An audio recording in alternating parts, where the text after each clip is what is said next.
दोस्तों नमस्कार। आज हम पढ़ेंगे गोदावरी नदी के बारे में और कल हमने पढ़ाया था महानदी के बारे में। तो महानदी जो है वो वाला टॉपिक अगर आपने नहीं देखा हो तो उसका लिंक मैं आपको डिस्क्रिप्शन बॉक्स में दे दूंगा। आप पहले उसको देखना, उसके बाद इसको देखना। बड़ा अच्छा तरीके से पढ़ाया था हमने उसको और पूरा डिटेल में पढ़ाया था। और आज गोदावरी को भी देख लेते हैं अपन। हाँ, गोदावरी नदी बहुत इंपॉर्टेंट है। क्यों इंपॉर्टेंट? क्योंकि याद रखना, जैसे हमारा दक्षिण भारत की सबसे बड़ी नदी है, तो याद रखना बड़े से हमेशा प्रश्न एग्जाम में आता है। तो थोड़ा सा मैप बनाने की कोशिश करते हैं अपन लोग, है ना।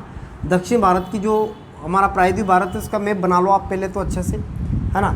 इसका मैप याद होना चाहिए आपको। बिना मैप के पढ़ोगे तो फिर रट्टाबाजी करने में कोई अंतर नहीं रहेगा।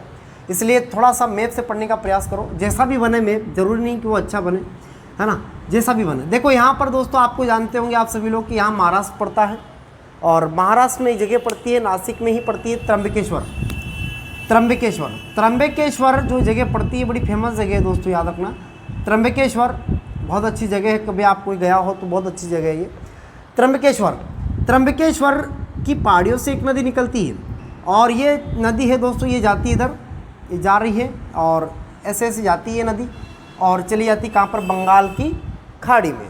इस नदी का नाम है गोदावरी नदी। गोदावरी नदी। अब गोदावरी नदी में देखो, इधर से कुछ नदियाँ आके मिलती है। सहायक नदी आती है इसकी, देखो एक नदी आती है ऊपर से। सबसे पहले एक नदी आके मिलती है इसमें। इस नदी का नाम है दोस्तों पूर्णा नदी। कौन सी है? पूर्णा नदी। पूर्णा नदी आके मिल गई, यानी गोदावरी नदी में सबसे पहले आके मिली कौन सी? आपकी पूर्णा नदी।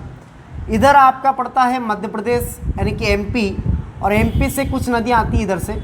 इधर से आती है कि वर्धा नदी, जो कि वर्धन शिखर पर्वत से निकलती है। वर्धन शिखर पर्वत से निकलती है कौन सी? वर्धा नदी। और इधर से एक और आती है आपकी बेनगंगा।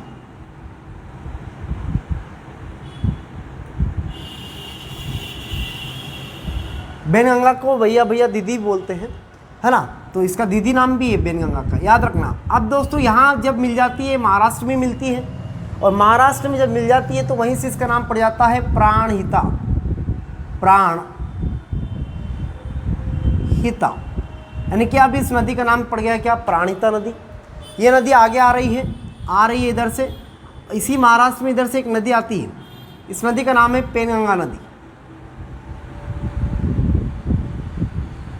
इस पेनगंगा नदी में दोस्तों याद रखना एक नदी आके, ये नदी आके मिल जाती है। और जब ये बड़ी नदी है, ये यानी कि प्राणहिता नदी बड़ी है, तो जब बड़ी नदी है तो इसका पानी लेके आगे बढ़ती है। मेरा कहने का मतलब ये है कि ऊपर से वर्धा नदी आई, इधर से बेनगंगा नदी आई, दोनों मिली महाराष्ट्र में। और इधर से कहाँ से आई? ये भी एमपी से है, ये ना, दोनों नदियाँ एमपी से। अब दोनों मिल गई कहाँ पर? महाराष्ट्र में। जहाँ से मिली ना, वहीं से इनका नाम पड़ गया क्या? प्राणहिता। और प्राणहिता नाम पड़ने के बाद ये नदी आगे बढ़ती है और आगे बढ़ के पहुँच जाती कहाँ पर? महाराष्ट्र में। इधर से एक नदी आती है, महाराष्ट्र से निकल कर आती है। इस नदी का नाम है क्या? पेनगंगा नदी। और पेनगंगा नदी जब इसमें मिल जाती है तो ये नदी बड़ी है, कौन सी? आपकी प्राणहिता नदी बड़ी है। तो प्राणहिता नदी इस नदी का पानी लेके आगे बढ़ती है। इस कारण इस संपूर्ण नदी का यहीं से नाम पड़ जाता है क्या? प्राणहिता। यानी कि अब बड़ा नाम हो जाएगा, ब्रांड नाम हो गया इसका क्या? प्राणहिता। यानी कि अब पेनगंगा नहीं रही, अब हो गई क्या? प्राणहिता। और वर्धा और बेनगंगा भी क्या नहीं रही? वर्धा बेनगंगा नहीं रही, उसका नाम भी हो गया क्या? प्राणहिता। तो संपूर्ण सभी नदियों को मिलाकर हो जाती है क्या? प्राणहिता। जब वर्धा बेनगंगा मिली तब भी प्राणहिता बना, और जब प्राणहिता में पेनगंगा मिल गई तब भी क्या बना? प्राणहिता बना। तो याद रखिएगा, प्राणहिता नदी यहाँ पर आके मिल जाती है और जहाँ पर मिलती है वहाँ पर एक बांध बना है, कालेश्वर डैम, है ना। आप दोस्तों आगे बढ़ते हैं, इसमें और भी नदी आके मिल जाती है। जैसे इधर से अगर बात करें हम लोग, तो छत्तीसगढ़ के कालाहांडी पर्वत से एक नदी आती है जिसका नाम है आपका इंद्रावती नदी। इंद्रावती नदी भी काफ़ी फेमस नदी है। इंद्रावती राष्ट्रीय उद्यान भी है इसके किनारे। इंद्रावती नदी, इंद्रावती, ये इसकी सहायक नदी है। ऊपर से एक और नदी आती है सबरी नदी, और सबरी नदी भी आके इसमें मिल जाती है। इस नदी का नाम है सबरी नदी। क्या आप लोगों को समझ में आया? सबसे पहले ऊपर आई पूर्णा नदी।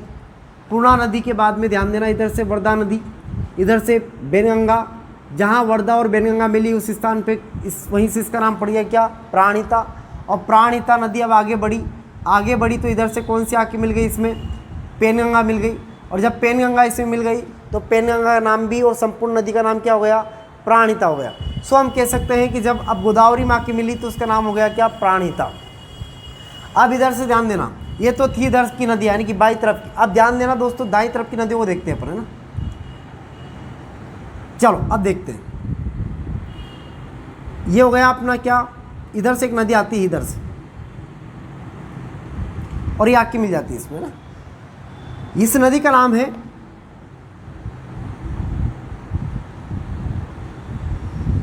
मूला नदी। एक नदी आके मिलती है इधर से, मूला नदी। कौन सी आती है, मूला नदी। फिर इसके बाद दोस्तों याद रखना, इधर से एक और नदी आती है, इस नदी का नाम है मंजरा नदी। कौन कौन सी हो गई, मूला नदी हो गई, मंजरा नदी हो गई। तो ये दो नदियाँ इधर से आती है, मंजरा आपकी मंजरा हो जाएगी, और एक और आपकी कौन सी है, मूला नदी है। तो ये दो नदियाँ हैं। एक और नदी आती है, छोटी सी नदी है, ज़्यादा बड़ी नहीं है, प्रवरा नदी। चाहो तो लिख लेना इसको भी, प्रवरा नदी। प्रवरा, देखो प्रवरा नदी, मूला नदी और मंजरा नदी, ये तीन नदियाँ इधर से मिलती है, और ये वाली नदियाँ इधर से मिलती है। ये आपकी गोदावरी नदी जा रही है।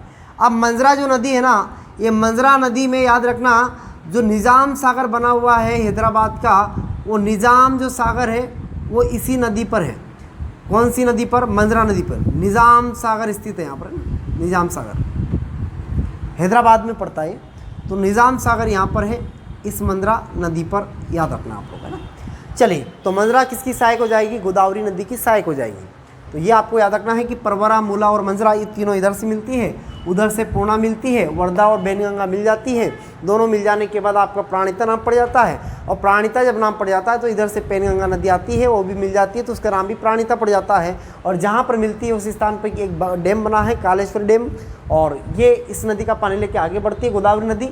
और गोदावरी में फिर ऊपर से एक इंद्रावती नदी आके मिलती है, फिर सबरी नदी आके मिलती है। और याद रखना, गोदावरी नदी एक चापाकार का यहाँ डेल्टा बनाती है। कहाँ पर बनाती है, तो राजमुंदरी में। राजमुंदरी में ये क्या बनाती है, राजमुंदरी में क्या बनाती है, डेल्टा बनाती है, चापाकार का डेल्टा, चापाकार का डेल्टा बनाती है। ये थोड़ा सा आपको याद रखना है किसके बारे में, गोदावरी नदी के बारे में। गोदावरी नदी बड़ी फेमस नदी है। देखो गोदावरी जो नदी है ना, इसकी सब पढ़ाऊंगा इसके बारे में, जब बांध परियोजना पढ़ाऊंगा तो इस पे बने बांध पढ़ाएंगे, सभी पढ़ाएंगे, सारी बातें बताएंगे। लेकिन कुछ बातें जो इंपॉर्टेंट है बता देते हैं आपको। देखिए, इस नदी को दक्षिण भारत की गंगा भी कहते हैं। दक्षिण भारत की पहली बात तो सबसे बड़ी नदी है, बड़ी नदी है ना, दक्षिण भारत की सबसे बड़ी नदी है। दूसरी बात, इसे बूढ़ी गंगा के नाम से भी जानते हैं, यानी कि बूढ़ी गंगा भी कहते हैं इसको।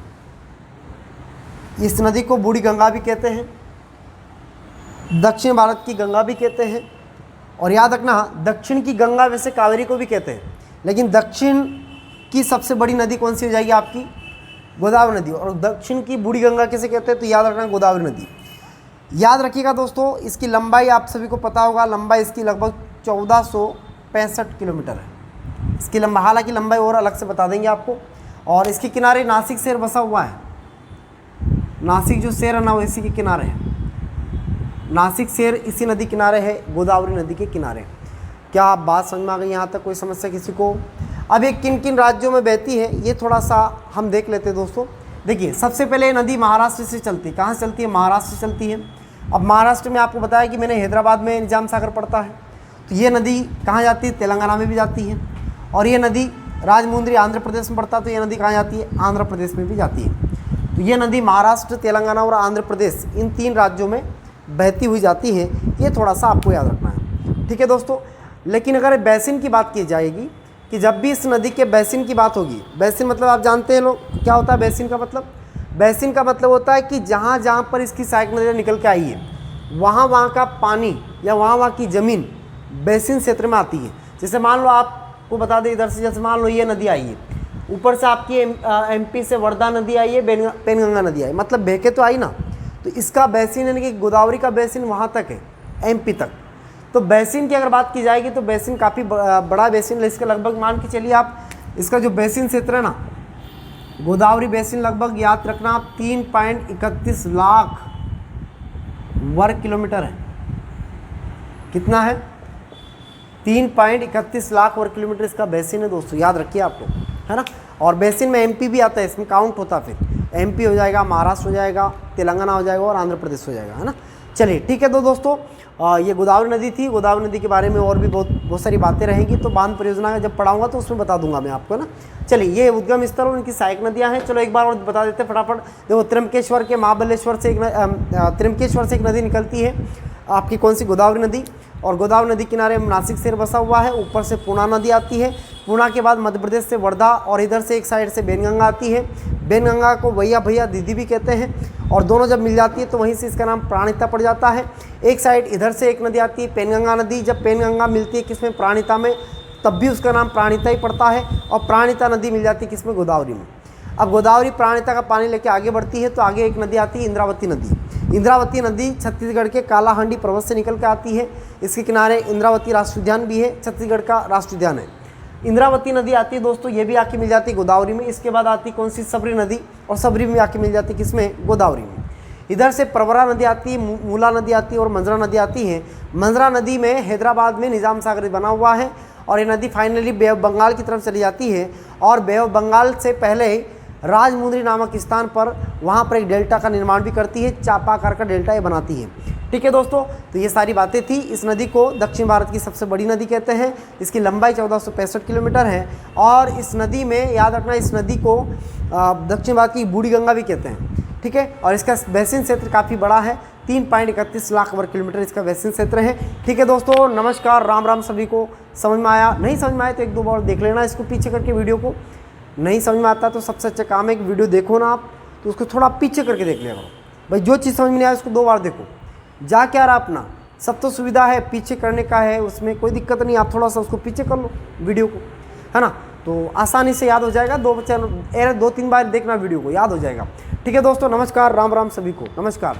जल्दी नेक्स्ट वीडियो लेके आएंगे, आपको करवा देंगे, आपकी नदियाँ वगैरह करवा देंगे। टेंशन मत लिया करो ज़्यादा, और पढ़ाई पे ध्यान दो, आराम से हो जाएगा, है ना। ठीक है दोस्तों, ज़िंदगी क्या है अगर दिल को जवानी ना मिले, वो पेड़ कैसे हरा हो जिसे पानी ना मिले, कितने अश्कों को हंसी में छुपाता होगा जिसके चेहरे पे कहीं गम की निशानी ना मिले। तो हंसते रहो, मुस्कुराते रहो, पढ़ाई करते रहो। राम राम सभी को, नमस्कार, जय हिंद, जय भारत।